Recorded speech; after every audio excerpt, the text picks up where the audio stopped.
What's up, everybody? Welcome to Podcast Now. I'm Alex, and in this video, I want to talk about the year that Hogwarts Legacy takes place in. A couple eagle-eyed viewers actually found it very, very quickly, and kudos to all of you that did find it. And by the way, thank you to anybody who, whether they commented it in a past video or sent it to me on Twitter. There were a couple of both of those. I really, really appreciate it. And basically what this is in the small little cutscene we got in the State of Play, or one of many, I should say, when you're in the carriage arriving to Hogwarts, which seems to, well, that's kind of what I'm starting to figure out, right? It has to be that scene. We don't really know what it is for sure, but that's the scene where they're talking about this goblin revolution. How serious should we take it? Should we not take it serious at all? And on the newspaper, the publishing date is September 1st, 1890. Now, September 1st, obviously, I think a lot of you guys already know, right, is when they go to Hogwarts. So that most likely is the first day of school. So that's probably how you get there, which is why, again, I guess I'm taking some leaps and assuming that cutscene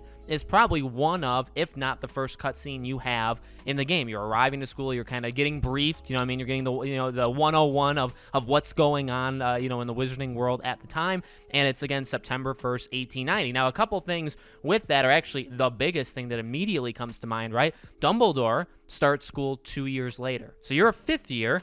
Dumbledore starts in 2 years, so you would be a seventh year at the time he is there. So a couple questions rise with that, right? One thing that they didn't really make note of in the State of Play is it 1 year or is it multiple years? Now, I think multiple years makes a lot of sense, and I think that's honestly what I've seen a lot of people saying that they want, but I almost feel like it'll be 1 year, and the reason I say that, I do think they tease it a little in the State of Play. Maybe it's me reading too much into it, maybe it's not. When they're talking about exploring the outskirts of the school, right? When they're talking basically about seasons, that the world is going to change with you, they say throughout the school year, throughout this year, they say something to indicate it's like singular. It's like 1 year. Now, again, maybe I heard that wrong. Maybe I'm reading into it when I shouldn't be, but that's as much info as I can gather, at least right now, if you're in 1 year or if you're in a couple of years. I think it does make sense to go all the way, do 5th, 6th, 7th year, and I think that's totally fine,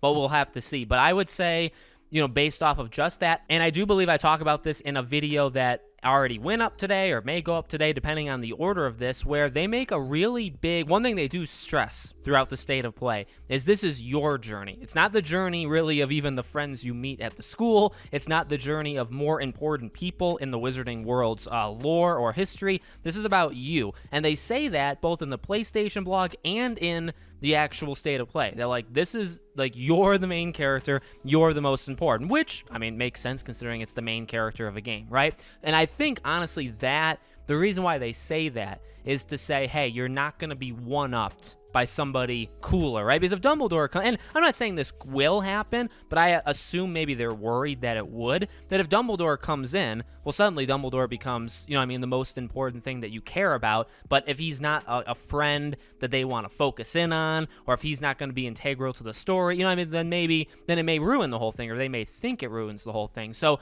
that's what I would take out of it. So September 1st, 1890, 2 years before Dumbledore started, is the starting point of Hogwarts Legacy. Who knows? If you do play all of the years, Dumbledore would start as a... Now, here's one thing that could happen, right? Is that maybe there's like an after credits thing, or even if you do maybe age up as the game goes on, maybe at the very end they tease the fact that he enters the school. Whether that sets up DLC or a sequel, I highly doubt it, but it's still something that I think they could set up. So let me know what you guys think about this in the comments below. There will be many more Hogwarts Legacy videos. I actually already have another one that'll go up today. There'll be others throughout the weekend as well. Okay, so plenty of content coming. Thank you for watching. Make sure if you guys want to follow me anywhere else, or obviously subscribe to the channel, all the links for everything else I do is in the description below. Thank you for watching, and I hope to see you all on the next video.